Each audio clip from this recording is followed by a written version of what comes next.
Hey, I'm sorry you couldn't get on the show, but you had really aggressive tones to everyone on set. And a drinking problem.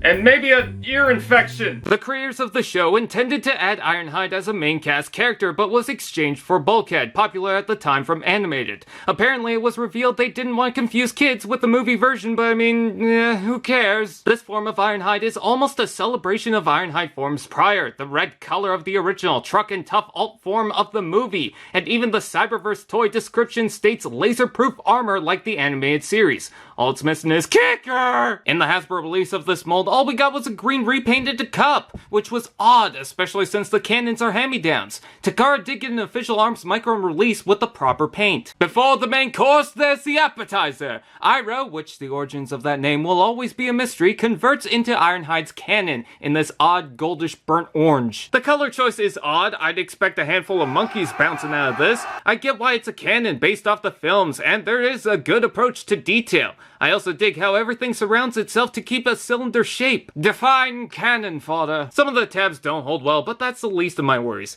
Yep, those are stickers, and you know how much I... This isn't the only point of assembly. The entire ARMS Micron comes apart from the sprue kit. So if you're an impatient child, oh boy, do we have a toy for you, and it's not this. You could plug this on the figure by itself, or with this proud weapons specialist status, attach multiple other weapons to create an unholy offspring. And that pink gem? Someone get Steve Martin on the horn, I think we found it! In robot mode, he has some interesting detail work with the twisty chest bits and tail satellite dish, but it all comes down to an orange blob. Head's got an Ironhide crest, but those eyes suggest he walked into his parents doing it, but couldn't look away.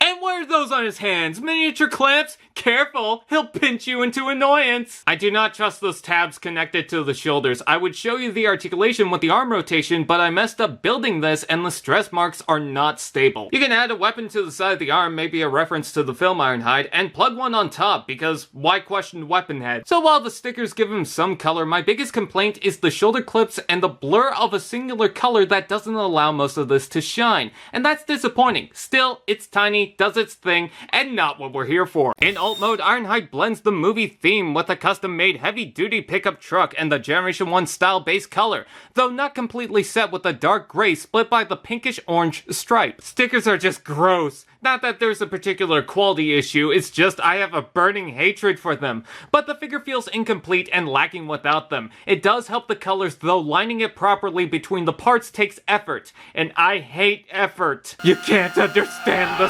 struggle. With that tough steel bumper, gripping tires, and blood rush in anger red, this raging bull feels like a force strong enough to destroy boulders. So where's my Sam Elliott voiceover? Thanks to the ball joint shoulders with the wheels attached and the fact there's some room to move, you'll have no worries with all the wheels resting on a flat surface. Blue tinted windows with fist inside to smash that like button, and a bed with just a mess and a gap through the truck that makes me question its functionality. Straight on, you can't plug the weapon in properly. It's too big for the canopy, unlike the Hasbro molds. However, you can plug it to the side or bring up the foot, plug it into place, and now he's weapon ready. Due to the deluxe scale, Ironhide stacks up pretty short compared to his fellow Autobots. Sort of a shame considering this tough guy looks more like a Brawn repaint. Ironhide's truck mode is a nice soft blend mixture with the ingredients melding into a great recreation of the Autobot. Tough and ready for the job. Robot mode.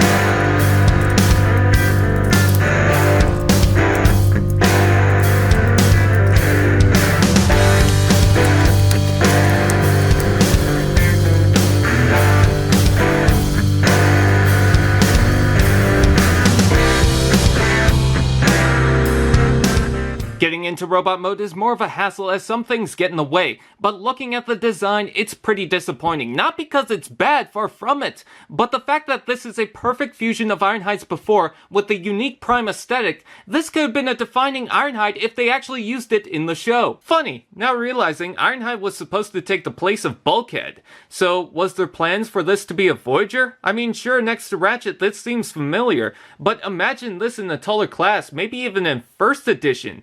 Oh, what could have been, but we still love you, Bulk. I'm gonna sound like a broken record,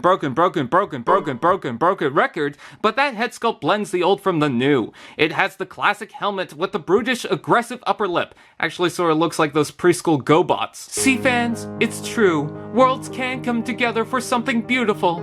So quit baiting and bot posting, you dickhole. Did someone say articulation? Head rotates, ball joint shoulders, ball joint elbows, ball joint hips, rotation below knee joint, and ball joint feet. Aside from the restricted shoulders due to the armor, the articulation is fair, but what really catches my attention is the heavy-duty style dressed for success. Just give him a vest and a sign, and he'll make the perfect crossing guard, if not the angriest. Ironhide's got a lot of gray. Maybe they tried blending the two colors, but seeing the bright alt mode and already getting the popularized beige version, this feels pulled back from a vivid color, perfectly balanced. Like all references should be. I like how the headlights on the shoulders with the stripe of the hood seems inspired by the Bait look but goes its own route that gives him his own. Inspired but slightly antithetic. Ironhide doesn't come with the same cannons from Cup, and while admittedly it does seem fitting for Ironhide more so, he's already packing some heat.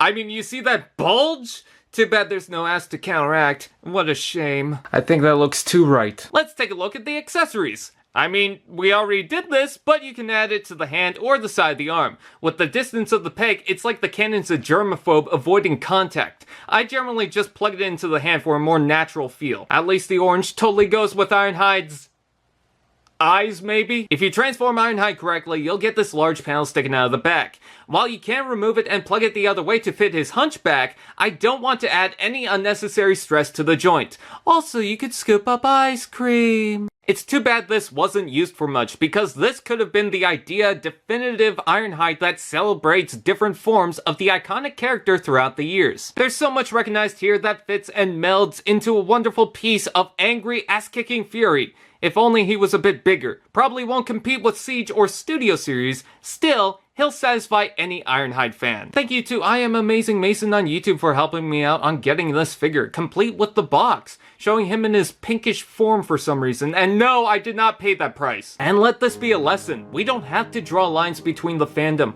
We don't have to pull strings or scream at each other. I mean, we just got a G1 style and movie style Ironhide figure. We can all share this space in the fandom. So stop being a bunch of dog whores!